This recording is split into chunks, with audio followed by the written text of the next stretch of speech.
విశాఖ పశ్చిమ నియోజకవర్గ బీజేపీ నాయకులు ఆడారి ఆనంద్ ఆధ్వర్యంలో ఎమ్మెల్సీ సోము వీర్రాజు సమక్షంలో పలువురు వైసీపీ నేతలు బీజేపీలో చేరారు. సోము వీర్రాజు వారికి కండువాలు కప్పి పార్టీలోకి సాదరంగా ఆహ్వానించారు. రాగల ఎన్నికల్లో వైసీపీని ఖాళీ చేయడమే లక్ష్యంగా కూటమి పనిచేస్తోందని సోము వీర్రాజు తెలిపారు. వైసీపీకి 20% ఓట్లు కూడా రానివ్వమని చెప్పారు. కూటమి ప్రభుత్వం అద్భుతంగా పనిచేస్తోందని సోము వీర్రాజు తెలిపారు. ఈరోజు కూటమి యొక్క లక్ష్యం వైసీపీని రాష్ట్రంలో పూర్తిగా ఖాళీ చేయడం. వైసీపీ అధ్యక్షుడు మాజీ ముఖ్యమంత్రి చాలా పెద్ద ఎత్తున మాట్లాడుతున్నారు అనేకమైన సందర్భాల్లో.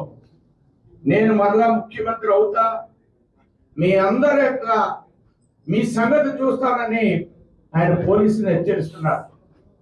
ఆయన బహిరంగంగా ఆయన మాట్లాడుతున్నందుకు కూటమి లక్ష్యం నీ వైసీపీనే ఖాళీ చేస్తాం, నీకు 20% కూడా రాబోయేటువంటి రోజుల్లో నీకు ఓట్లు రాకుండా చెయ్యడమే కూటమి లక్ష్యం అనేటువంటి విషయాన్ని నేను భారతీయ జనతా పార్టీ ద్వారా తెలియజేస్తున్నాను. ఒక ప్రతిపక్ష నాయకుడిగా నువ్వు సభకు వెళ్లకుండా, నీకు ప్రతిపక్షానికి అర్హత కావాలంటూ కౌన్సిల్లో ఇష్టం వచ్చినట్లు వ్యవహరిస్తూ